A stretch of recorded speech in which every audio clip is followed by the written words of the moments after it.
Ça sent bon. Ça sent bon. Ça sent bon. Ah! En tout cas, oui, on a biso vraiment ce qui a promouvoir Nzembo te toinae. Et faire côté promo pas en ma case.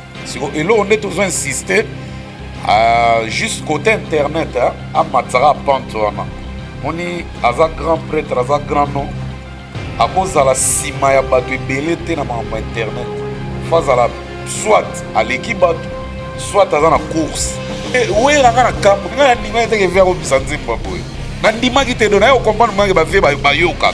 On est où? Dans la salle de publicité, il y a géo et il y a loterie. Batu batala ngwe koti pe batu na bana mike. Tamba publicité nous ça les kota batu. Asala siko publicité batu ba s'abonner na chaîne là. Yé moko wera tikila mututé. Est-ce que bité Moumbi Aza le seul artiste congolais, je dis bien, je marche bien mes mots. Le seul artiste congolais où Asali featuring n'a plus des Américains. Mais Moumbi to kanga banze munete. Na ebite ki siedo atonene. Moumbi oyo alobagane trop terane pena makelele tena ma musique ango, mais on voit faire il a fait un album My Love avec plus de 42 millions de streaming oyo et na Spotify ils a parmi blog était mon niveau en ligne ils a parmi ils ont l'influence makasi. On parle aussi de Spotify donc 42 millions, plus de 42 millions, heure d'écoute 2,1 millions et puis 79 pays oyoyo. Il y a bateau à consommer. C'est là où je peux même dire qu'il fait partie des artistes musiciens internationaux. Nakati Yambo Anabiso.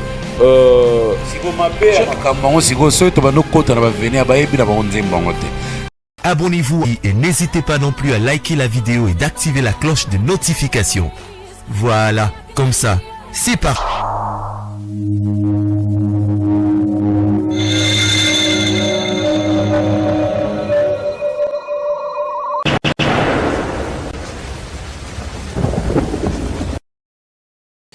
Très heureux de vous avoir nombreux, chers amis téléspectateurs, devant vos postes téléviseurs à travers le monde pour suivre votre émission Tribunal Nakati à chaîne Nabino La Voix du Peuple Siti bien, où nous essayons d'analyser autour de notre culture roi bien la bonne musique makamunyo surtout tourner na ezolobama na oitali actualité et puis toya rappel repé sa point de vue na biso na ndenge tozomo na mambezo kende na oitali musique pour na repé ça quoi apporter ba idée pe ba lumière pour que musique na biso et que ne bon liboso. Aujourd'hui je sais grand honneur de recevoir na plateau na biso une fois de plus l'intello Killer Kiles. Bonjour. Bonjour Vincent, bonjour à Moutalika. Et puis pensez encore à Daryl Levantessa qui est derrière la caméra. Dire merci à Bandeko tout. Donc ces milliers d'abonnés qui ne cessent de s'abonner et de continuer à nous faire confiance. En tout cas, nous leur demandons de s'abonner massivement, de continuer en tout cas de s'abonner. Car du moins nous arrivons à ça. La mission de la télévision, donc divertir, informer et puis former. Voilà. Moutalika Sou, bonjour. Ouais, bonjour Vincent Chiluzi. Bonjour Killer Kilesi, bonjour mon frère Daryl, donc bonjour à tous, bonjour à ma famille dans l'union sur internet. Ouais, bisomoko balongola raté donc toujours bon moko quoi. Voilà. Plaisir dans on mon amno lissus. Mais voilà. Nous commençons cette émission na moi mawa parce que bino artiste musicien, bon si bon kobungisa moko na bino na kombo ya Ben Nyamabo Oyazaki bongo un artiste musicien et puis Azali moto pas misa et belé pour la musique. Un mot pour un artiste musicien. Bon, Ben Nyamabo le président Azaki Vemongo a Saliming la musique à Congo, bien que ces derniers temps à Salagi souvent m'a belé mais ce qui Shockstar exista nakata RDC Oyo nakata Congo que tout le monde a artiste belé ba émerger na Shockstar le loba comme multis ba star ba comme ba grand artiste ba tika belé na mboka. C'est grâce aussi à Ben Nyamabo azaki commerçant homme d'affaires azaki na ba boutique na Bilamba abana osala ba voyage ba Italie à l'époque pendant que musique congolaise se multipliait. Époque Zaiko, époque Viva la Musica, époque Zaiko Langalanga, époque belé, tant bazo René wana, il y a l'un de grands habilleurs, il y a crème ya moka. Donc grand prêtre, grand prêtre. En outre aussi les musiciens. Donc les musiciens peut on s'est ravitaillé chez Ben Niamabo à l'époque, vers les années 80 quelques. Et puis Ben Niamabo a ça effort a mis comme ça chanteur, bien que homme d'affaires pardon. Et ça là que a intégré même Langa Star à l'époque tant évolué René Makasi Janana Janana Vinapso Dindo Yongo père son âme pauvre espérant Djengaka donc Ben Niamabo peut intégrer Langa Star mais na ba dernier mi-temps et le gars bana oyemba Makasi pena ndenge bande konapso Vinapso à l'époque bana oyemba te bon grâce à Bozi na Roxine Chimpaka Vinapso grand-père Vinapso grand-père a mekaki ko solola na Ben Niamabo et puis na Roxy Chimpaka so ba ko créer logo na bango moko bazala l'aise parce que na kuna na langa star ezaki 7 patrons tant Ben Niamabo aya wa comme 8e patron te passe parce que le circuit ezaki déjà fermé alors le roi a ba possibilité ya besoin pas instrument pour à l'époque c'était Verkis qui chapeautait et puis Franco alors Ben Niamabo ba kotsaki mutu na na ba showbiz na so mboka a créé qui peut univers na a joué instrument na Italie a memi Joski a memi Roxine Chimpaka ba kutani na wana grand-père Benz Bozi na zongi na kin a au monter Shockstar et puis au sala que tant ya zongi Shockstar et bandi en marche et tout et puis a au na grand-père Benz Bozi na pour na leadership a au zo ba Carlito ba Debaba ba te belé donc Shockstar évolua que ça là qui la pluie et le beau temps et bateau va vivant dans la RDC à l'époque Zaïre bah que Shockstar et Bimaki au moins 6 fois ou 5 fois champion du Zaïre meilleur groupe bah voyage chaque année bah on ça la tournée chaque année bah artiste à Shockstar bah on bimisa bal a permettre qui bah artiste à Shockstar montoisa na capacité à go bimisa ne pas album et régner et t'équiper un groupe et faire véhiculer le groupe alors et l'autre on est salara bien à régionner qui ba grand producteur en Mboka pe ba grand mécène en Mboka et tant Shockstar succès au Kitae ba des fois ba Longwe ba Carlito ainsi de suite Ben Niamabo bazwa qui moi faillite côté Shockstar mais côté ba faire na ya azaki toujours et puis ako comme partenaire pe Ndiaye nga pe na souvenir na parce que tant on a signé qui na Ndiaye na kuta Ben Niamabo étant que directeur ya maison ya établissement Ndiaye donc yende mtazaki na moi val ya ocha oui parce que azaki artiste donc Ndiaye a pe ça confiance même ndenga na signé ba monta mike wana ezaka Ben Niamabo donc on a côté l'établissement na ye pour azala na bénéfice l'établissement qui est artiste so ça la que ba wera ba signé ba monta mo asina ba intervention rapide ezaka avec na Ben Niamabo et puis Ben Niamabo pe a gérer azala na en fait autobenga à la Zamba Play à l'époque il était actionnaire et à boîte moi je crois activité zagana pas zagi on m'a dit même que Zara bango il est pas dans non la famille il y a famille Jokol il est pas dans la famille on a non il solo mo il est pas dans la famille Ben Niamabo en fait je dois vérifier maintenant on a vu que zagi partenaire na kata na la Zamba Play à l'époque avant ba wira ba comme ça on la Zamba Play parce que na kalabano ben on la Zamba Play donc il a fait beaucoup de trucs. Or, Mima Mandia étant bas, et au sala moi fight pe côté Ndia, à roko taper mambo ba ya ba minéré. On a comme déjà malade, na habité zaki diabète et lo nini. Mais à Konda qui dernière fois na monaka na Lubumbashi, ça fait au moins 6 ans comme ça, il était vraiment trop maigre. Et puis Azaki souvent il était donc bon, il a fait des trucs dans ces pays au Togo Sanate, ce qui lelo ba déforme tout le monde a grand prêtre. Les lois ça la big star comme appelle danger à tambola partout dans le monde c'est grâce aussi bien que Manoa Koumé Ben Niamabo plus parce que mutamema en poto c'est Ben Niamabo voilà merci beaucoup défense c'est Ben Niamabo voilà donc nangolo bapé ba vie pe ba débat ce qui améliora c'est Ben Niamabo parce que tant azaki na victoire azaki ascension te voilà tant azaki pe na viva ezaki na onga des passages kaka donc ba artiste belé bazwaki pena ba fongola ki misu koye ba pe monde showbiz à travers Ben Niamabo donc il a fait beaucoup dans ces pays bien que mboka na biso to reconnaître rara ba oyo ba tchaka makele belé bao batia makele muke to reconnaîtra bango rarement mais paix à son âme. Vraiment mes condoléances à sa famille biologique.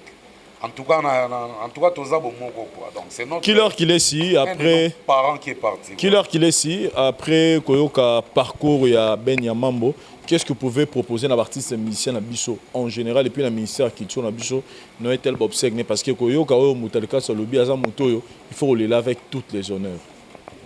Bon, bref, moi je suis sur la liste de ces Congolais par tenter d'aimer plus les morts que les vivants. Parce que généralement, on dirait ascenseur, ils ont moins de difficultés à oser la bateau paix Sarango. Nous avions dit et nous le disons à chaque fois dans nos émissions que ce n'est pas pour rien que le ministère de la culture. Parce que la culture, un pays sans culture est un pays mort. Où existera-t-il? Alors nous sommes obligés à chaque instant regarder nos artistes, à chaque instant regarder les personnes qui ont marqué l'histoire et qui continuent à faire marquer l'histoire de notre pays du côté culture. On a mis peut-être qu'avant Ben Yamabo avait aussi besoin de cette attention. Peut-être qu'avant Ben Yamabo avait aussi besoin de toutes ces éloges. Peut-être que Ben Yamabo avait aussi besoin, il y a reconnaissance autour de Balelo. Mais hélas, il est parti sans pour autant que qu'on vive vraiment dès son vivant. Pourquoi? Parce que tant Moussou et qu'il n'a moins n'émorbe. Mais bon, je pense que puisqu'il est déjà parti, et par rapport à tout ce que Moutalika soit dit concernant le parcours de notre regretté Ben Yamabo, il est important de se souvenir de l'œuvre, il est important de se souvenir de bien fait, il est aussi important de se souvenir de sa grandeur en fait en tant que Ben Yamabo. Tout rakotala yango, hein, na Miss Mora Malonga, ouais Moutalika. Juste kaka moi au Baksara moi tâche mukeka nelo au lobby. Ceux qui ont sous-estimé, tout bas kipe penza te na mboka, tout le babongote parce que Ben Yamabo de Scarpa Homo à Scarpa Homo ils boutique à l'époque hein, tant on bandait va faire nae à Soukisi quand même moi cadre na kata Sukoda. Donc il était quand même hein, considérable aussi parce que ba honora qui a comme quand même à cause de quand même na Sukoda. Le tia Koufi a Koufé tant que parmi les administrateurs et Sokoda. Oui, parce que nous sommes, en fait, ce que j'ai dit dans le rapport de Sokoda, bon, soit, bref, il a fini en tant que cadre de Sokoda, mais moi j'ai dit l'attention. Ils ont informé bon nombre de Congolais aujourd'hui que Ben Yamabo a suivi cadre dans Sokoda. Mais il y a aussi de ceux Congolais qui ne sont pas au courant de ça. Aujourd'hui, tu as parlé de Ben Yamabo, il faut surprendre des Batebele. Dans le parcours Marambuto Lobby, c'est son apport. Touche tout ce que tu as dit, tu as surpris beaucoup de Congolais. Alors, également, même sur les plateaux, on est aussi surpris, il y a Ben Yamabo na niveau, il y a un bisous Tokoloba. Finir cadre dans Sokoda, bon, Sokoda déjà ils ont points belé entre eux. Ils ont beaucoup de points. Moi, je pense que ce n'est pas ce que. Ils ont même victime pendant maladie à Drisha Tipo. Babundaki vraiment en plein malade. Donc, moi je pense Abima Adrichan, dans la prison. En fait, on s'est renseigné pendant évité. Voilà, donc ce que j'étais en train de dire, et je pense que Tozoinka a la raison, est que Ben Yamabo est un artiste, c'est-à-dire quelqu'un qui a d'abord fourni un effort pour devenir artiste, quelqu'un qui a forgé la musique, qui a même musé pour que notre culture aille de l'avant. Quand on a vers qui s'en ont misé avant. Ndenge peka Ben Yamabo pe azwaki courage na bambongo na ye na ba crédit na ye akoti na ba poto amusaki pona Shockstar à la Shockstar et bato ba yebi Shockstar ba yebi que c'est un groupe o ezaki na valeur na mboko neto bana mona bazaiko na ba groupe mususu ya valeur makasi parce que Shockstar chaque année bana sa la tournée babima meilleur groupe ya Zaïre. Voilà. Tozana va sujet bela au débattre donc voilà, alors que les artistes regardent les choses du bon côté, qu'ils essayent d'organiser des obsèques où ils sont dignes de son nom, comme bien même Ben Yamabo Romo na ngote. Mais bon, il est important tout ça, mais regardons aussi autant ceux qui basali mingi basali quand même le quoi Ben Yamabo. Essayez de revoir ça et puis leur redonner le goût de vivre. Vivre quand même bonheur, on a deux leurs vivants comme ça et on ça la bien. Mais les artistes, en fait, qui reprennent conscience, se serrer les coudes pour que on pousse à Makamon parce que la culture elle vaut la peine. Voilà, J-Ben Piana, Papa Chéri, avant sortie de son album bas de match, déjà lobby à Sepelisagi Batou le 6 décembre dans le concert Mouregi à Smoking. Et là, nous avons aussi vu la participation de Héritier Ouatta, Gogan Motonatembe, Oyayaki, qui a assisté à le concert. C'était vraiment Elo Moua Malam. Et puis nous signalons que Fali Poupa, déjà une grande production au niveau de Gabo et Betamagipe Lobby. Au niveau de Gabo, c'était tout fait, tout flamme. Batou Bazaki vraiment content. Et les Gabonais ont retrouvé sous artiste Nabango Fali, Nicolas Podium Wana. Et là, il nous annonce déjà pour ce 13 décembre un single, le titre Ça bouge pas, Moutalikasu. Ouais, félicitations à Fali. Déjà, nous avons bandi Mwanda, donc il y a le World Tour, tout. Donc, tournée mondiale 2. Il y a Tokos et Bandi. Il y a Contrôle, pardon. Bon, il y a Contrôle, mais il y a Azo Bengango World Tour, tout. Donc, tournée mondiale 2. Donc, il y a le baquet. À Bandi, déjà. Première date, c'est hier, à Gabon, à Mwanda. C'était très, très bien. Et puis, deuxième date, c'est aux Ala, je crois, la semaine prochaine. Hein. Non. Mwanda, oui, à Beten, à Mwanda.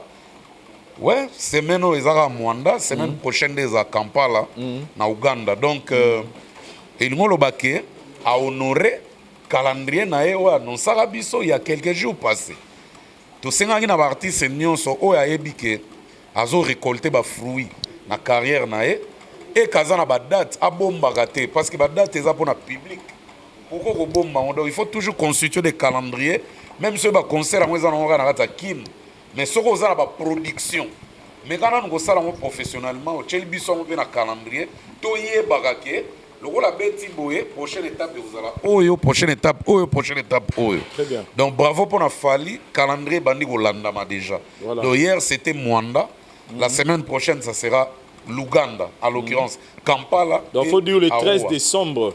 Voilà. Le 13 décembre à Rosana Kampala, Ouganda. Oui, le 15 décembre à Rosana Arua. Uganda. Arua, Waneza, 40 km ou 30 km à frontière à RDC. Okay. On va bengi Mahagi ou bien Ariwara ou bien Aru. Voilà. Donc, ils ont à quelques kilomètres à frontière à Bissau Congo. Voilà. Donc, oui, la bêta qui wana, la bêta est à Kampala. Grâce à Bière Morona Batumoba, roi Mwanza en Ouganda. Et Fali pour paper du même. Batouana oga babetsaka wilo bango pe mba invité Fali kuna abeta na Kampala et pas abeta na Arua. Le 18 décembre à Arusha, Tanzanie. Voilà, Arusha ça à quelques kilomètres à Nairobi. Donc so les frontières so uti Nairobi. Pour ya Tanzanie au kati frontière ba mboka liboso ya kitoko ya malamu.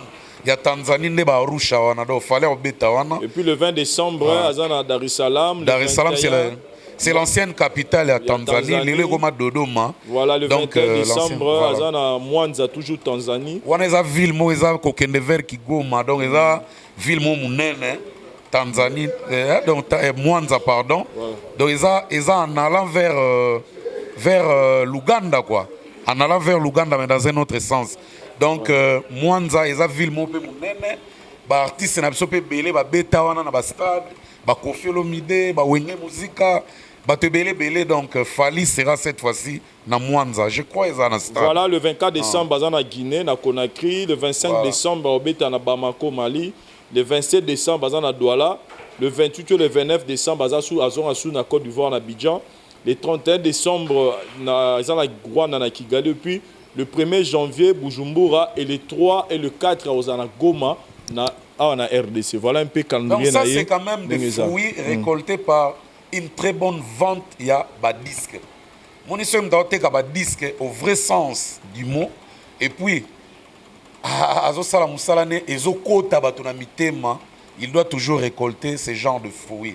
Donc, tout cas, moi, raté, ce mon artiste, mon est le lot, tout le monde va bien affiler.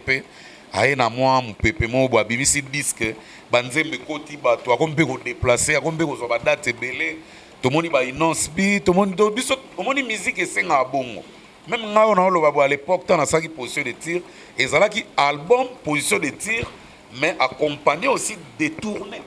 Donc on a ça quand même va tourner peu moins belé, va tourner et puis et ça là bien que ozo encadrer moins nombre de batuto, ozo obimisi œuvre et côté batuna mitema, batwa monopé en live.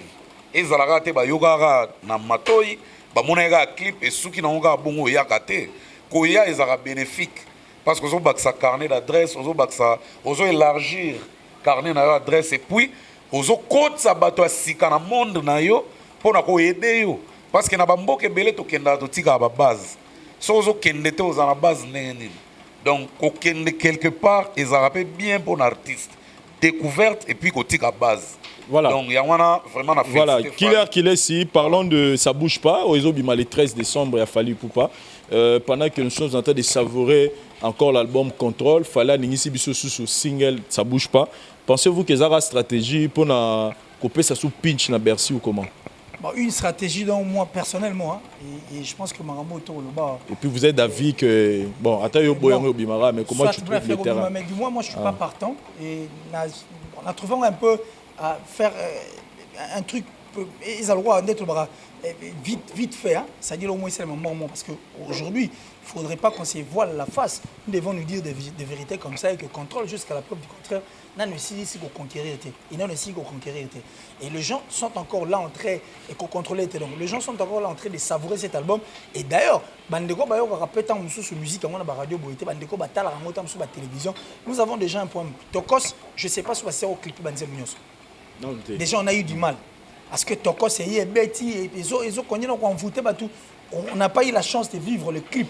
Il y a un clip Moussou, il y a Tokos. C'est de même pour Contrôle.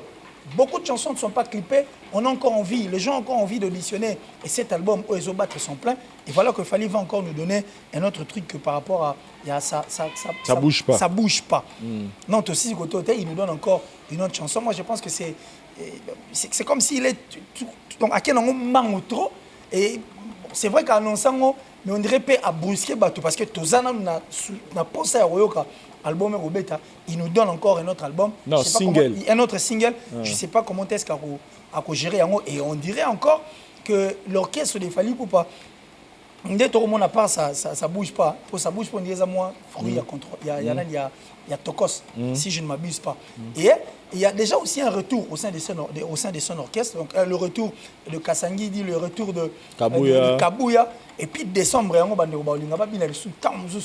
on peut encore avoir une autre chanson autobien dans la générique avec ces artistes et musiciens. Donc, pour moi, je dirais que c'est bien de sortir cet album, mais il est encore plus bien de subvenir aux besoins de fans qui connaissent et qui aiment Fally Poupa, qui ont besoin de voir toutes les chansons être clippées, qui ont besoin de savourer Contrôle. Tina Sougalango, parce que ça nous donne l'impression que Contrôle, même si on a commis le 1er janvier, le 25 décembre, les gens auront encore envie d'auditionner et de danser. Et voilà que Fally nous donne encore une autre chanson qui a pour titre Ça bouge pas. Ben bon, puisque c'est l'artiste, pour attendre le Robima. Alors on attend voir ce que ça va donner, mais nous préparer le fanatique, et ça rappelle au moins Malonga, parce qu'on n'a seulement pas besoin que notre culture puisse donner naissance à un album. Après album, on ça l'effervescence et les cas. Donc c'est notre plus grande crainte en tout cas.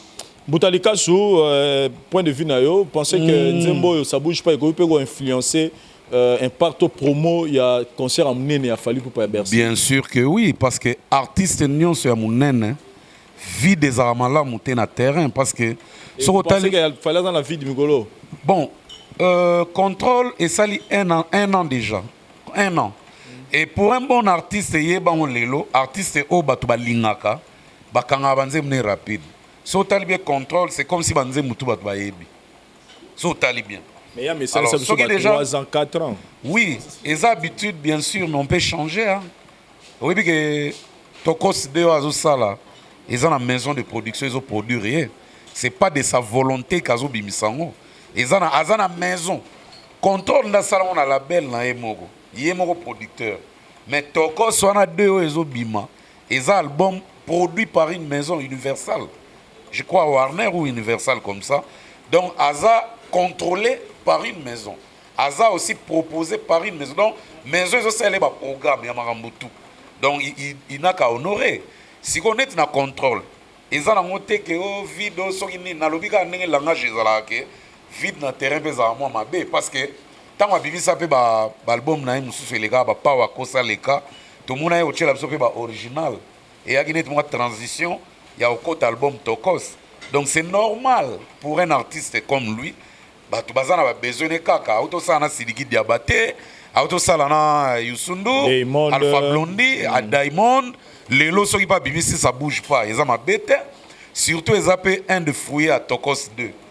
Tu habite sur les Tokos 2.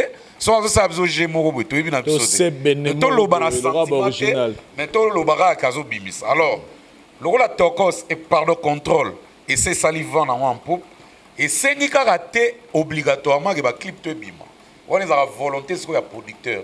Et on a tout le monde directement producteur et ça y est moko. Donc le monde a volonté na etindi na ngote que banze monios ba clipper yango. Et ça pendant un temps bazana monso hein. Na ba na album na ya bango net arsenal de belles mélodies. Je crois il y a 1 ou 2 3 titres mo ba clipate. Si je ne me trompe pas. Na contrôle na pardon na pas à cause les cas. Je crois que tout le monde a fait un clip tout. Et là, banze muming ba clip. Est-ce que We Are the World souka na chambre ils ont clipté. Ah, ils belé ba banze me roi ba oui, net We Are the World. Ils ont banze musoupe ça na kati on a pe. Ba clipa na ba monter. Ba pene zo ba clipté. Voilà par exemple. Souka na chambre. Ils ont volontaire producteur et comme c'est lui même qui chapeaute sa maison de production, peut-être à Tigné ba na pour ça. Ils ont obligatoirement, ils ont volonté qu'il y ait une maison. Voilà, parlons de Ferregola. Parlons aussi de Ferregola. Il n'y a pas lancé Bisso Abikalaté comme par hasard. C'est-à-dire, et puis le 13 décembre, on a évité ces animés. Tout le 13 décembre, le 13 décembre. Ferregola comme par hasard. Il y a un monde qui est fort de bonne année. Non, mais justement, on a envie avec Ferregola. C'est un artiste de notre pays que nous respectons d'ailleurs. Raison pour laquelle, quand on a un plateau, il y a un objectif qui peut encore inciter Ferregola à faire mieux. Parce qu'il est encore jeune en âge. Bon, soit jeune en âge, tout le monde est là. Il a encore beaucoup trop à donner dans la musique Nabiso. Alors ça vaut la peine. Quand elle a tout le temps, na plaque tournante tourner la musique. Donc il doit être là, il doit être présent, il doit continuer. Il y a ça le challenge. Si Kofi le fait, si Weranson le fait, si Jimmy Piana le fait, alors pourquoi pas Ferré? Donc Ferré est obligé de le faire. Et comme par hasard, j'ai parié qu'il vous appelle comme par hasard. Et on va danser au rythme de ça. Et pour Ferregola, ça vaut en tout cas la peine de mettre du tennis. Pourquoi? Parce que l'album,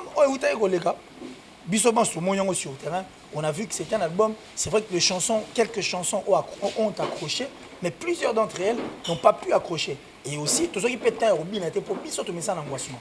Et nous connaissons aussi Ferré Namakamwana, qui fait sera tché to robin parce que notre musique, c'est vrai que c'est la rumba, mais l'identité première de la musique Nabiso, on est plus figé dans la danse. Autre bengi ndombole autre. Mais pendant un bout de temps avec Ferregola, un bon moment plus tard avec Ferregola, Tobi n'a les souhaité un rythme. Et puis on ne danse plus, il n'y a pas de danse, il n'y a pas de danse avec son ingéniosité, sa façon de faire en fait. Tobi n'a pas. Alors pour lui, nous disons oui. Et nous sommes très contents pour les couleurs que cette chanson européenne Sabiso et au monde Sabiso, combien qu'est-ce que l'album ouvert au monde qui est Black Box et Romé Labiso. Donc il est obligé de mettre du tonis, de donner le meilleur de lui, de s'impliquer à fond avec cette chanson qui est comme par hasard. Je parie que tu je crois que c'est gros à la générique parce que tu es habitué. Donc, et ça peine intérêt à ce que tu auras vivre comme il se donne. Donc Ferregola est censé s'y mettre, donner le meilleur de lui, enfin que tu auras vivre. Mais il a eu le temps de voir ce qui s'est passé. Et il sait ce que les gens disent tout autour de lui concernant la sortie de l'album et puis concernant sortie Yanzembo. Donc il doit regarder les choses du bon côté. Mettre toutes les batteries en marche, regarder ce qu'il faut, parce que la musique aujourd'hui n'est plus comme avant. On est tout il faut que les gens TV, il faut que mais plus aujourd'hui, tu as remarqué que les gens, même à l'aide de leur téléphone, peuvent vivre, peuvent aussi écouter, peuvent s'habituer et puis peuvent aussi plateau A. Donc qu'il essaye de regarder les choses du bon côté, à s'impliquer plus côté aussi net et côté télévision tu négligé à monter, mais plus du côté net et regarder les choses du bon côté en fait que son équipe il y a communication et paye sa biso les meilleurs de ce que nous entendons. Voilà. Et aussi pour clôturer par rapport à mon intervention, l'artiste doit toujours écouter. Peu importe, avoir une maison, il y a production, il y a ma casse, il y a ma maison sans mokil. Mais quand on ne veut pas se laisser faire, na bateau ba yebi musala ngo et kumba biso pas été. Parce que quand on est têtu, on ne saura pas faire ce que les autres, ce que la maison lui demande et gros perturber peu comme. Donc faire aussi doit avoir l'oreille. C'est vrai que c'est un artiste, il s'y connaît, mais Amitigana nous paie cette fois-ci entre les mains de ces personnes qui sont qui s'y connaissent, des spécialistes. Parce qu'on veut revoir Ferregola revenir dans le challenge avec tous les artistes possibles de notre pays. Mbutalikasu, on parle de promo, il y a des promos, il y a des albums, des promos, des singles, parce que les lots, bazo bimisa bango babilo comme moi je connais na betra les sola musicien mo na be asala album mo agi toko na yoka rango trop mais na nzela na ska rata refrain nango te pourquoi parce que c'est vrai que il y a beaucoup de paramètres mais promotion peut pardon na chana commenter na mama nazo ya parce que na article temps pendant que aux parenthèse na pour na faire rigola mais les gens aussi commencent et pour mettre les promo il y a formidable personnellement pour na yo nous sommes la formidable déjà depuis Bimiti le est-ce que vous sentez vraiment que la promotion ils ont qui est bientôt en son il faut méga un peu qu'on revoit sous aspect pour que l'album formidable et qu'il ne s'y toujours cela. Merci Vincent donc d'abord pour la faire félicitations à lui na monagi extrait à tournage à Clia non na monagi extrait à répétition il y a répétition il y a pas il y a générique wana et ça ba genre ba 4 minutes ba blo moi bon ba genre ba générique wa sala 4 minutes le padre félicitations parce que ça na waki extra seben moko na pas de danse nezo kende et raté et simba so l'autre ligne ya wana challenge wana na terrain et faire côté promo pas en makasi siko et là on est toujours insister juste côté internet hein à matara pantona moni aza grand prêtre aza grand nom à cause de la sima ya bato ebele te na mambo internet face à la soit à l'équipe bato soit aza na course baza pena bomoko na bao ba liboso alors kombo na ebala na kana misala eloko nga na souhaiter yango parce que déjà na no générique azo bimiseze lengi libanda faut ba sepela na ngo pe alors pour ba sepela na la communauté te esuka na communauté te pour esuka na communauté te qu'est-ce que faire doit faire le manager ou lui-même doit foncer sur internet il faut qu'on mate ça ba bonne faut biloko wana tout donc faut maman na campagne donc il y a intoxication ya mato ya batu balinga œuvre wana donc ya on est souhait nanga en tout cas bonne chance à faire je crois que Ego Simba pour déjà réalisation nango étiquette na déjà Ego Simba alors bonne chance à faire et bon vent toi je crois que osa bosseur bon pour un formidable non il y a la promo mais Mbuta avant le promo wera na yana le belo mo c'est comme si lelo au cheli au neo bungisi moi langage na faire pour trop de pression donné na mo lelo nere non je sais pas je sais pas pourquoi faut le banner wana ngana kenda na faire dur te mais auto soit chaud ya resarala la page la maman même batuba la maman ne alobaki na a publier ki ke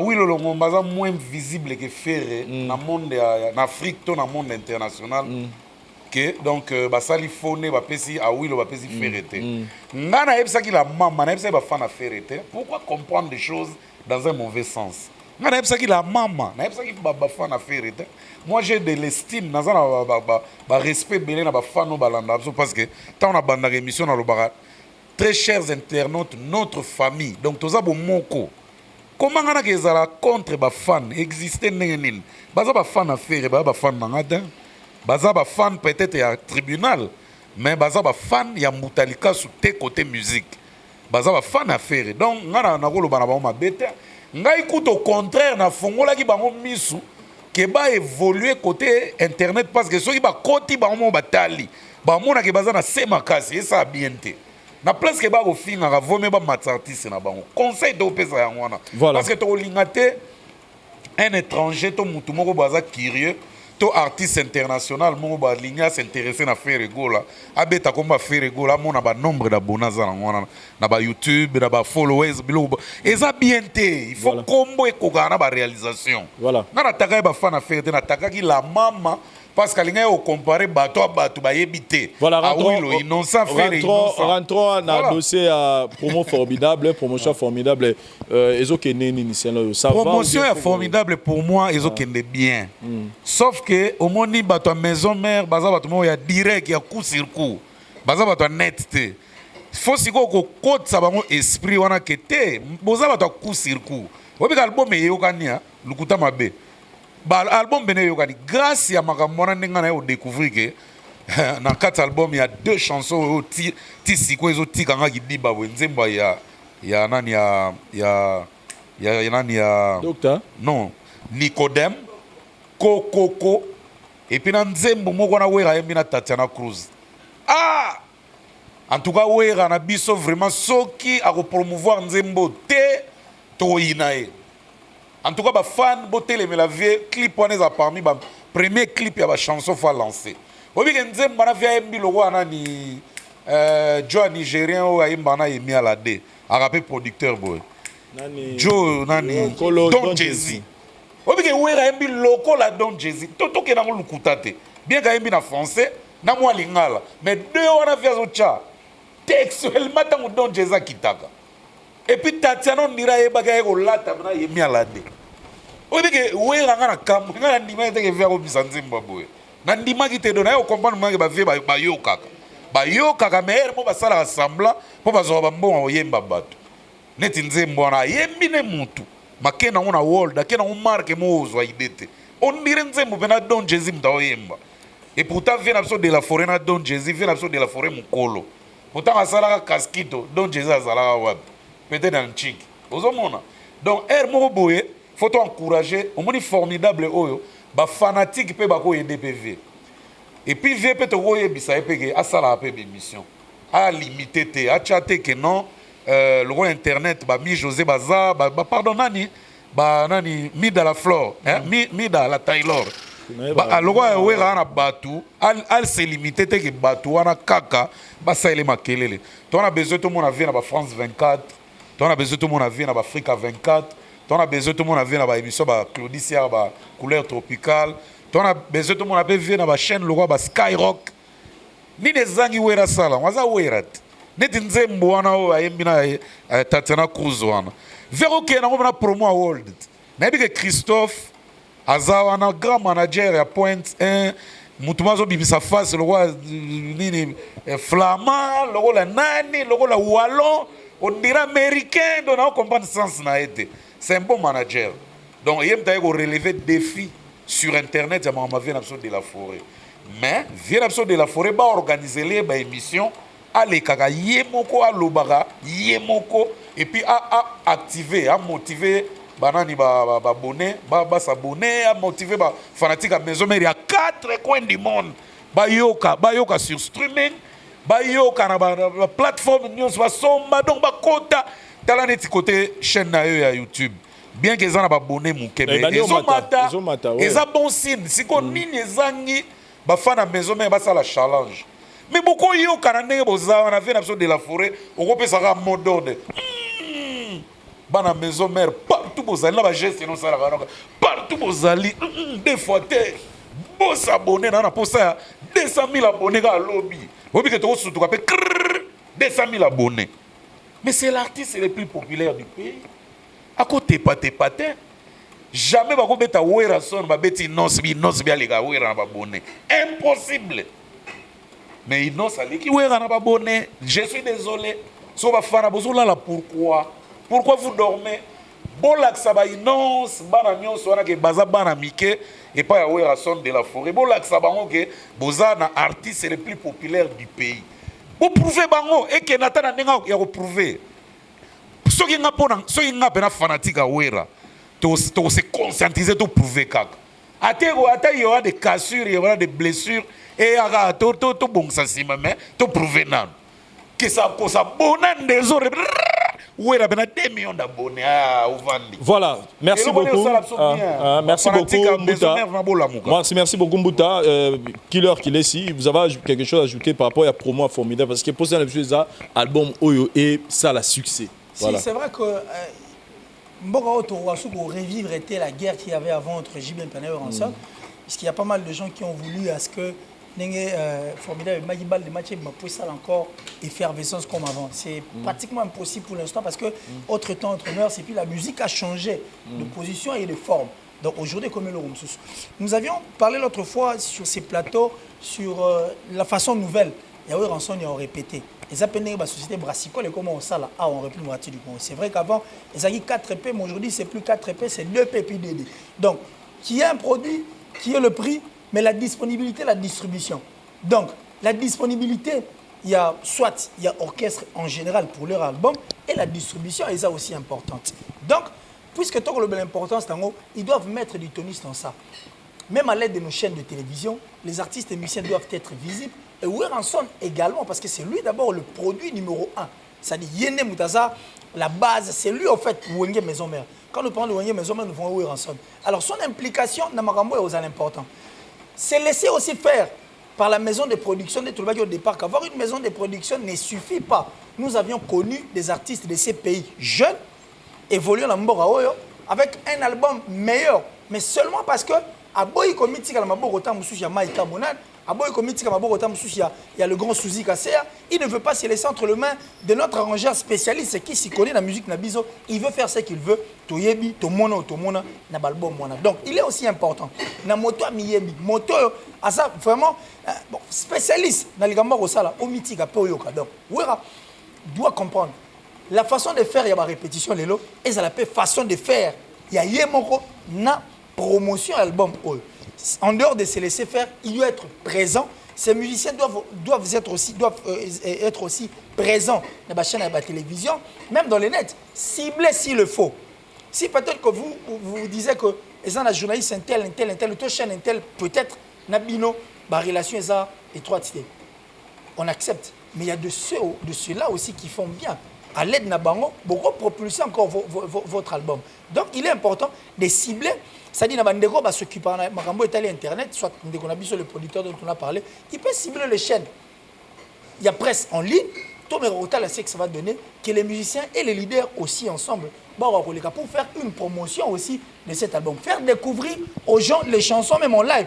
C'est aussi une bonne chose et une bonne idée pour permettre Marambo qui est dans le. Mais nous voulons que l'album formidable ne se perde pas. Pardon. Parce que cet album, s'il vous plaît, Moutalgas, parce que cet album, Zaki, parmi les albums, ça date depuis qu'on a vu Ranson réapparaître encore avec une musique mise à jour. Alors nous ne voulons pas que cette œuvre d'esprit se volatiliser, soit disparaître le roi Milinga. Donc Pépé Rosalapin manque à gagner pour notre culture et aussi pour Ranson. Comme nous l'avions dit, que c'est un album qui joue aussi dans la carrière. Il y a des musiciens pour entourer ensemble. Nous voulons voir cette effervescence au Européen, ça sous des productions en production, parce qu'un album, comme tu l'as dit, un album qui connaît un succès doit être suivi des productions. Alors nous voulons voir cet album permettre à Weranson et ses poulains de voyager comme pas possible, qu'il y ait des dates comme pas possible. Enfin, tout le qui est formidable pour Weranson et ça qui est une réussite totale. Et permettre aussi que le monde entier soit tant. Il y a auditionné, il y a des sous comme Boutalika, ça a été Tatiana Cruz, il y a autre contrat. Cashman. Il y a contrat, donc cherchez même par respect, cherchez même à trouver une personne qui va réveiller l'esprit qu'avait notre frère du côté net. Il y en a du côté du net, notre frère. Cherchez encore une personne qui peut réveiller cet esprit. Pitch davantage pour que Marambo. Yogano Guilherme. Moni Ouera. Tant que ça, la publicité, il y a géo, il y a loterie.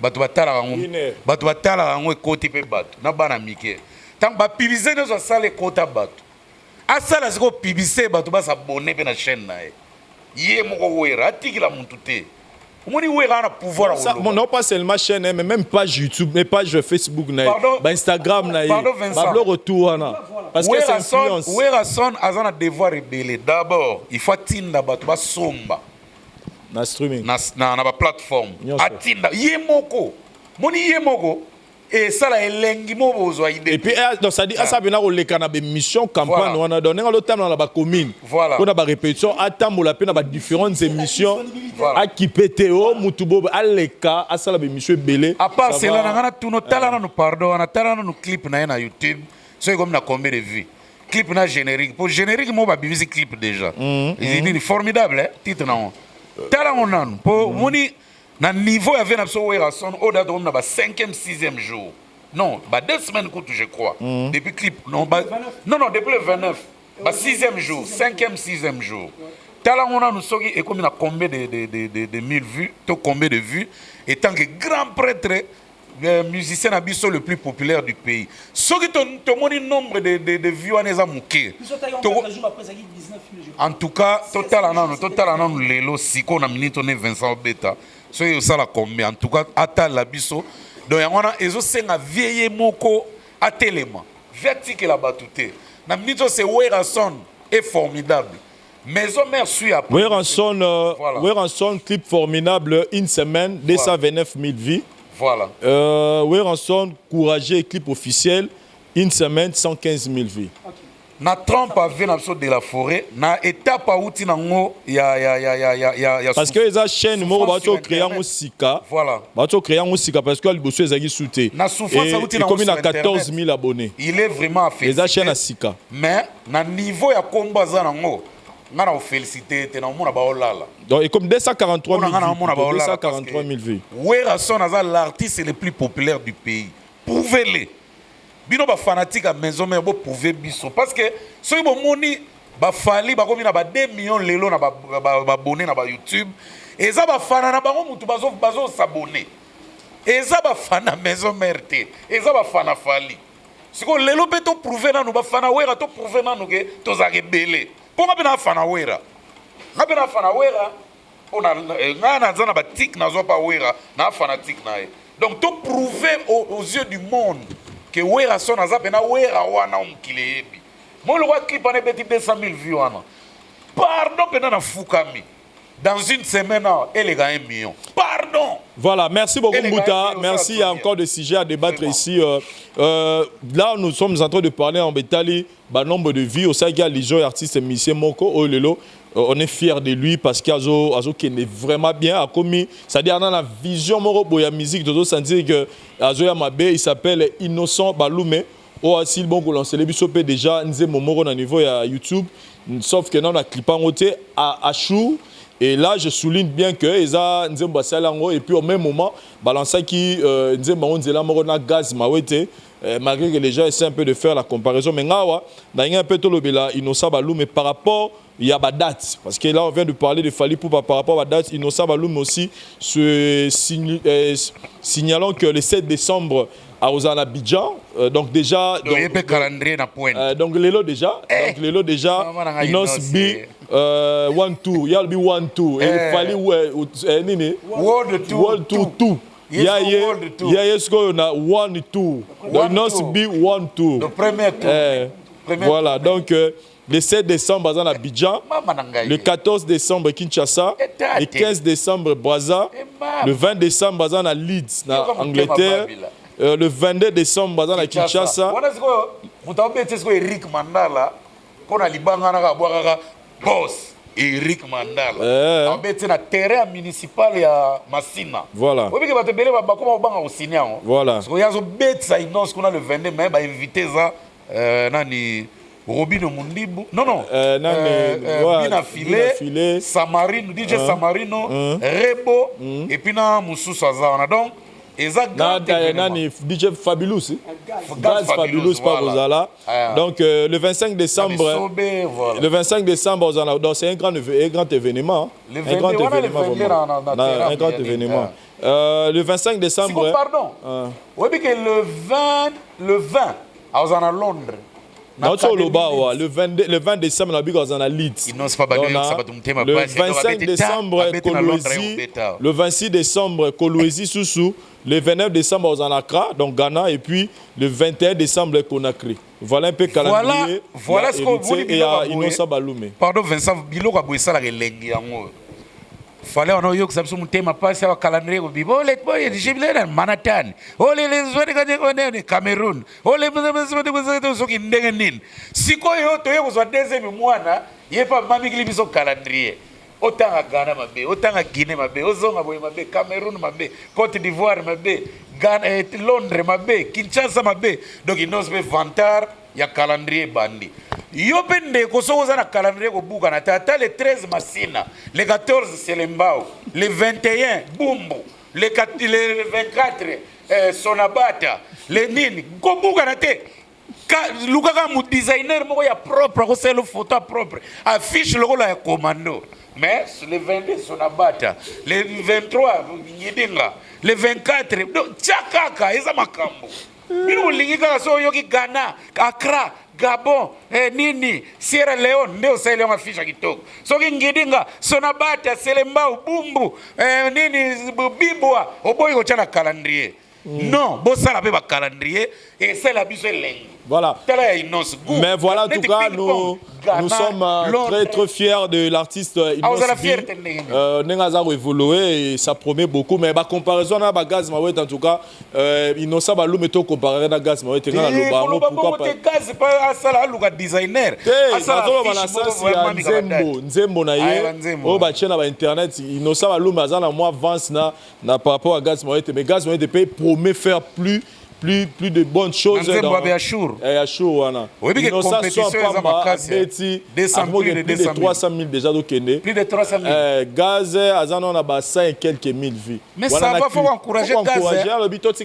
Pour l'instant toi que non a joué en comparaison toi oui mais baza trop on a Gary Garvin nani wana muto ya vra comme c'est postulé moi na wana dani Gary Garvin et là on doit là nango penza trop mais tozonga sujet ya Dadju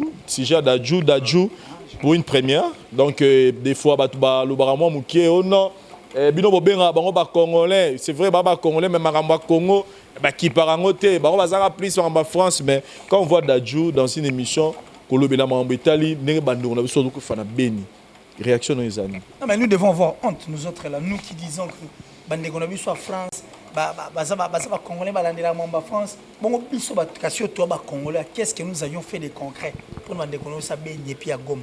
Nous sommes la bouche bée, nous regardons ce que ces gens nous infligent, nous ne disons rien.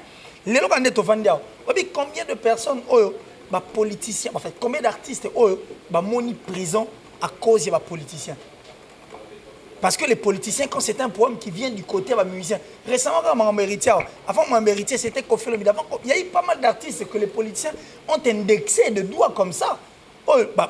Moni mur, il y a prison, wana makala. Entre autres, les journalistes aussi qui indexaient les artistes musiciens. Mais ces artistes et musiciens, ceux qui tournent à Bango, ils voient ce que ces gens nous font, ils voient ce qui se passe pour passe mais ils ne disent rien, ils restent calmes, bouche bée sans rien dire. Ne serait-ce qu'une chanson, Barossa attaque la télévision pour dire ce qu'il faut, Barossa la tête. Mais aujourd'hui, nous avons beaucoup de policiers que nous avons ici sont des autorités créées par des musiciens. Ce sont ces artistes et musiciens qui ont permis la bateau en Bazal. Papa Mbazong, ça combien de personnes n'a pas qui ça pour venir faire la politique. Papa Mban a chanté combien de personnes. Kofi Olomide également. Le Ranson et tous ces gens. Mais qu'est-ce qu'ils font? Mais qu'est-ce qu'ils font de concret? Qu'est-ce qu'ils font de concret pour dire que non, et ils n'ont pas honte de dire que non, mais qu'ils arrêtent de dire ça. C'est nous d'abord qui devons commencer parce que Bisoto vivons. Donc je dis merci à Dadju parce qu'il a fait preuve.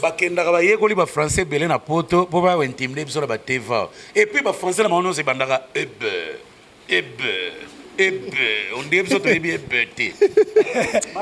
Et par contre quand les artistes et musiciens doivent se serrer le coude et puis il faut faire les choses du bon côté, ils doivent crier s'il faut crier. Prendre même le courage comme Kofi Olomide l'a dit, c'était un courage et puis un risque total.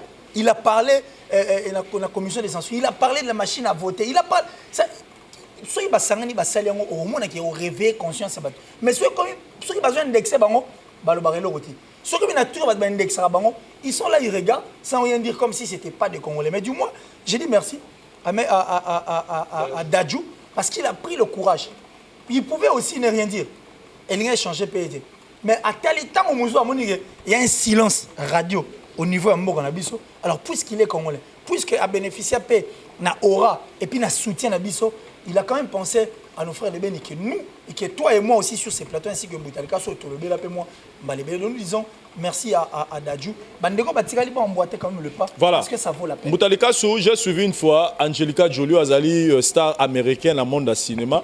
Angelina Jolie, voilà. Nabini, n'abek Angelica. Angelina Jolie, donc Aouta États-Unis. Si on a pour aller au salle donne à niveau ya Kivu kuna pour la femme violée, mais on a des artistes musiciens na mboka na biso au bazapé depuis un certain temps to yeba bango basara ba succès mais ata mokolo morote to mona bango ko est vrai peut-être na ba œuvre caritative le rôle la bongo.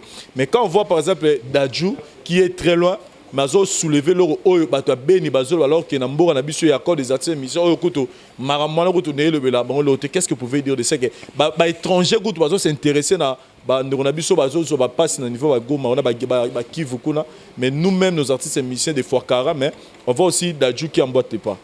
On félicite Dadju, on acclame Dadju, mais Vincent Kozala Kobo Sanate a ozo sala émission aux aura très suivi. Oya o chabat merer ba artiste na biso o ba renyaka na mboko presque bango nyonso aussi ba lobela mamba ba violo wana, mais ne violo on décide la rater. Yo kasi Dadju nga lobi on viole sili. Oui, toloba kaka, baloba kaka, mais au moni ba artiste na biso mingi ermo ba pe batute ndenge yo poza muntu. O lobby politique ezo sala rien, batango bazo kotaka bazo konne o violer. Ermo pe ba isarati. Ya. Donc docteur Mukwege toza bo moko na ye. Mais artiste nyonso azana volonté, je crois que ça a quelque chose na mpanzi. Jusque là, tout le monde il fallait saluer ma geste belé la mpanzi. Ouais, rappel on dirait que n'a une fois on dirait à même ma puta, ba nini, ba ma bébé belé. J'ibem piana, on dirait que ça le non, loba c'est parce que au capitaine na rocha en erreur. Mais na rotanga là yo, ba nombre de musiciens ba kenda, mais moi je te dis que minorité ba kenda, majorité ba kenda c'est. Ceux qui dénoncent sont aussi. Ça dit bateau ba kenda bien la action. Ils ne doivent pas s'arrêter. Par exemple, na rotanga là pour ne pas léser les gens, na biso ka minorité ne ba kenda au rang de bateau na visite. Et pour il faut koto toroyi ko. Or il ma concert caritatif et robeta me rappelle peut-être pour ça donc après on a battu peut-être. On leur bien ma concert. Il y a des familles. Ils doivent continuer à dénoncer biloko eza compté parce que killer ndegonanga ba français zo bimisa eza bien mais ça peut bien bimisi français et toucher pe ba politicien ngo ba chepata armée kune ba barricade ba rebelle ngo mais o bimisa ba français ba bimisa ba souffle na studio ba artiste ba koloba ba Dadju ba koloba ba intel ba koloba biso to koloba politicien moko tazo songer ko cha barricade po batango ba ko su ko continuer ko violer te. Docteur akoloba kuna bimi ba prix Nobel ya na nini kuna soki pe ezaki na Autriche soki na États-Unis kuna bazo continuer ka kokota ko violer siko to kosuka wapi wone komi likamo politique ya mozo mona tozolo ba ke tous les artistes ont presque déjà dénoncé mais la politique ne fait rien bazo tcha jamais sécurité pour batona ba kota lisuba violer soute wone ke ba maman bazo koneka ko violer bango ça fait trop mal. Il y a un moment même à Beni Babi, trop c'est trop. Donc je pense que va continuer à Mboka Bazo la Banderonabiso. En tout cas avec Fachi Béton, je pense que des dispositions seront Parlons de Mohombi, son album My Love. Parlons de Mohombi, son album My Love a fait plus de 42 millions sur Spotify dans le streaming. Donc j'ai dit et je répète, stream 42,5 millions de streams. Heure d'écoute 2,1 millions, pays 79. Donc voilà, la réalisation, il y a Boindé tout ça. Quand on a parlé d'autres missions que album Oesimina Oesimbité, Bablo Toza nango pré toi nango posa yango. Ça dit pour toi album na Oesimbi. Biloko toi nango épisode première et l'offre l'exception dans yango. Où on voit par exemple Mohombi oyo à l'obarane trop terre ané pena makele l'été dans ma musique yango, mais on voit faire il a fait un album My Love avec plus de 42 millions de streaming et na Spotify ils a parmi blog était mon niveau en ligne ils a parmi ils a l'influence makasi. On parle aussi de Spotify donc 42 millions plus de 42 millions heure d'écoute 2,1 millions et puis 79 pays oyoyo il y a bateau à consommer c'est là où je peux même dire que il fait partie des artistes musiciens internationaux nakati yambo na biso siko mabe makambo siko so to bano kota na ba venir ba yebi na ba nzemba ngote donc nire Mohombi ba mo considéré étranger ba population Congo ba mo bete 40 encore obi ke nzemba Mohombi onga na kangeza ko ba yemba na fali zonga yango na kana yoga na babara mo yoga nzemba Mohombi na bar te siko na yebite eza bar poto to kisinini. Parce que Mohombi a un danger, a international, ba musique, ba concert à bêta sur talent na YouTube, au Kosola. A bêta ba maman na ba production, ba plus de 100 000, plus de 100 000, plus de 100. Hier so a bêta 10 000 personnes à Beli. Plus de 100 000, plus de 100 000, plus de 100 000. mais na mboka na biso moko oyo ye moko alobelaka lingala binelaka bandombolo nzembo ne eyokanaka te bandeko na biso bakongole tosala mpe makasi tolinga bamisien na biso oyo bazo émerge libanda trop e alokwa basakis docteur sakis ye soki abeti na stade te abeli ye abetaka stade sikoyo ye docteur sakis alobaka kutu trop talataka linete à vie claire suki bakalinga teinture jaune kana na maboko bamomi 8 babina na bakaleson ye azotala bango kaka kanga kanda ana 600 mabe mais nzembo nata moko toyebi te nga na kanga kaka moko ça sent bon ça sent bon ça sent bon ka yango na kanga mais le reste na kanga rien do bakongole balingi na bango kokanga banzembo bato wana te mais koyoka dajo awa yoka nde ezobeto nde récitation na classe do badajo nde baza na chance bawilo mpe baza na chance mpo awilo longomba banzembo nde bato bakanga yango bato bayemba bacaroline awa bato batoyemba oyo bayemba na pisquare awa ozomona donc c'est bien comme ça il faut toyebaka banzembo na bango neti moumbi asala effort akipe mpe bon akokipango mpe ndenge nini ye atyeka na internet na bacongolais baétranger bazoyoka matoi na biso mpe ezaka ere moko compliqué lokola elia ndunda trop ezokokanga banzembo bamuyumbi te ako bayemba yango mo moke na kisiedwa nani akokanga yango munoko makasi ndenge wana soki atyaka anglais ebele c'est bon mais ye kisuedwa eleki abalola moke boye nini néerlandais abalola moke boye suédois yango ezocomplike biso mwa moke mais côté plein côté kondima ye aza danger. Voilà. Là vraiment j'avoue. Voilà. Et d'ailleurs moi je regrette d'ailleurs de l'occasion d'un regrettar à peine pour notre star Igwe Weranson parce que Weranson a eu l'occasion de elle a habité. Peut-être les gens qui étaient à côté de lui n'ont pas pensé. C'est-à-dire ils ont chanté une très belle chanson qui a vendu Mombi ici à Kinshasa. Oui. Mais Wera a complètement oublié que cette chanson l'avait aussi vendue à l'extérieur du pays. Il fallait peut-être s'accrocher dans le pays pour couper cette effervescence. Mais bon, peut-être que le jour va venir sur l'occasion. Oui, mais on voit les bimara bien qui s'est doigt. Nalinga les bimara bien. Mais ça va na boko na yo. Nana wana wera zgocha deuxième. Oza na boko na yo. Nienze église. Yama ba doit beta karat. Alors je pense que en tant qu'artiste Mboko na biso et une star congolaise, on dit merci. Mandeko Baza, il faut pas t'aller. C'est aussi un exemple à suivre. Cherchez aussi à savoir qu'est-ce qui a fait que na streaming et ça les mandengona. Qu'est-ce qui a fait que écoute ils a plus de 2 millions. Qu'est-ce qui a fait que même ça 42,5 millions. Ils doivent pardon Killer mon frère.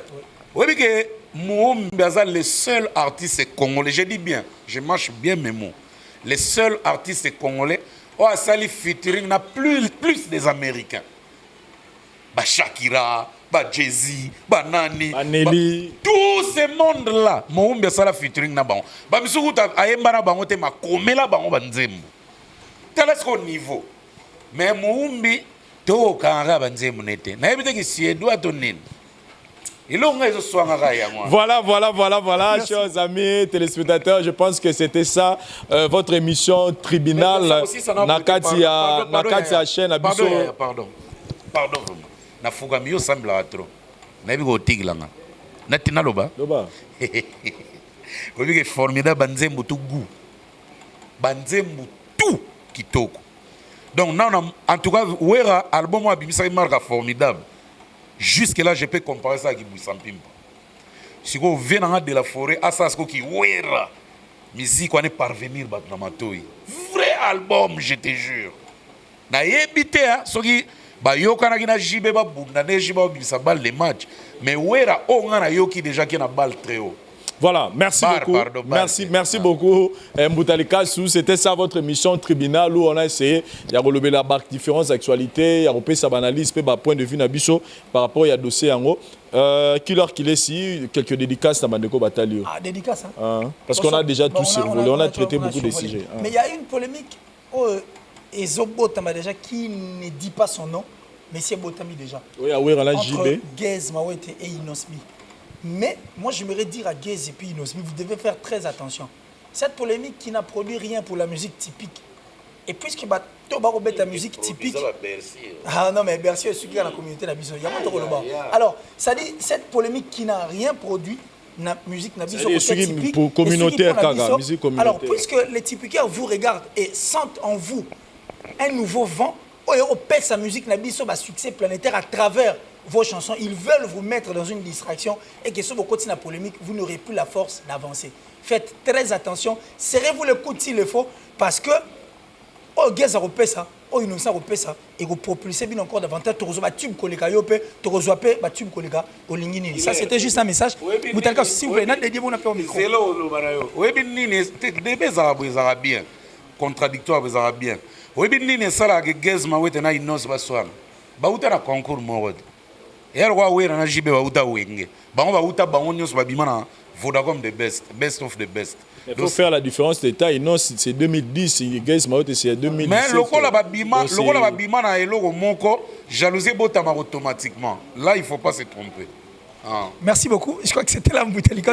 Alors, j'ai dit merci comme ça à Mana Mavinga, donc Mana Love depuis l'Italie. Je te salue. Et puis, j'ai dit merci comme ça à Kokosh Lombote depuis la Hollande. Kokosh Lombote, merci pour tout. Et merci encore à ma maman chérie depuis l'Allemagne, donc maman Jedida Hélène Mireille Garcia. Et je pense à Hervé Loumassa depuis les États-Unis.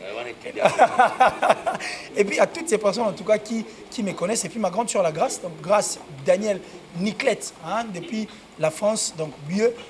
Je t'aime tellement et je parie que tu as plein de mais les tout derniers Congolais au Congo, Moutasuka, Sol Robima. Voilà, diplôme.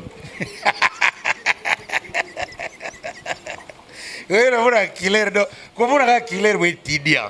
Étudiant à vie. Tous les gars, t'as aimé. Donc, José Moulumba, le Bogard de Birmingham, mon thème à Beni Barça. On dirait de Birmingham, n'a pas sur mota trop. Il y a Willy Mandala, grand prêtre les Siciliens, 3500 esprits. Il y a Willy Mandala, merci n'a pas sur mota trop. Jean-David Kiambote, mon konza Coca-Cola. Eh, n'a formidable. Jean-David Kiambote. Hier, Sakatia, mina peso bambota trop. Salon Hop Air en direct de London City. Hier, Sakatia, mi pesa Nancy bambota trop. Joyeux anniversaire. Clarisse Tanga Mouyembi. Sœur Nangai, Clarisse Tanga Mouyembi.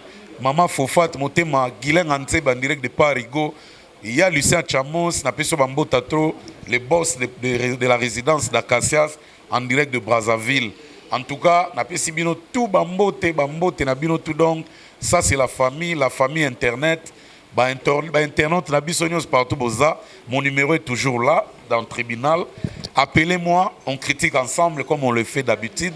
Et puis na sepela attendre bobenga nga bon on se retrouve développer. Et puis puisqu'on li banda caméra. Mais ce qu'on a kamwera si j'ai fait quelque bato ba yepena ya mama na yo.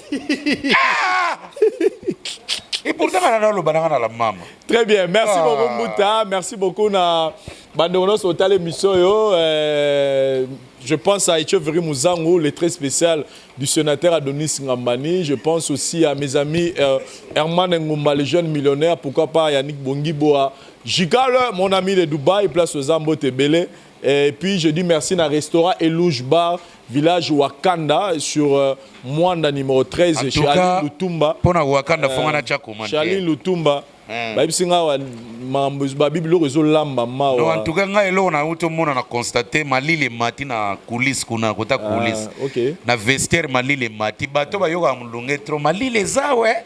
Oyo zuzu ba Mali lo leba mbembe na yo ba crevette ba biloke bele belale yo boko yebi koto ko sukela. Wana biso to yaga te. Merci. Mwanda numéro 13 sur Sendoué, venez nous rejoindre pour to mela masanga pu et puis to lia biloro ya bien na village Wakanda chez Aline Lutumba.